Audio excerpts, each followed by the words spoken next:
ఏపీలో ఎండలు రోజు రోజుకు మరింత ముదురుతున్నాయి. ఎండలకు తోడు వడగాలులు సైతం జనాన్ని ఉక్కిరిబిక్కిరి చేస్తున్నాయి.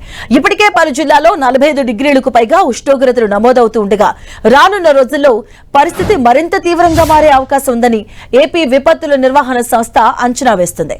నిన్న 13 జిల్లాల పరిధిలోని 95 మండలాల్లో 42 డిగ్రీలకు పైగా ఉష్ణోగ్రతలు నమోదైనట్లుగా అధికారులు వెల్లడించారు.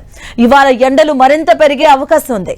ఏలూరు, కృష్ణా, ఎన్టీఆర్, గుంటూరు, బాపట్ల, పల్నాడు, మార్కాపురం, ప్రకాశం, నెల్లూరు జిల్లాల్లో కొన్ని ప్రాంతాల్లో 45 నుంచి 46 డిగ్రీల వరకు ఉష్ణోగ్రతలు నమోదయ్యే అవకాశం ఉందన్నారు.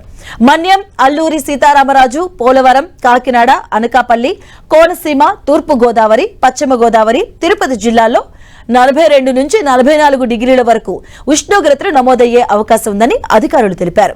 మరోవైపు శ్రీకాకుళం, విజయనగరం, విశాఖపట్నం, కర్నూలు, నంద్యాల, అనంతపురం, శ్రీ సత్యసాయి, వైఎస్ఆర్ కడప, అన్నమయ్య, చిత్తూరు జిల్లాల్లో 40 నుంచి 42 డిగ్రీల వరకు ఉష్ణోగ్రతలు నమోదయ్యే అవకాశం ఉందని వెల్లడించారు.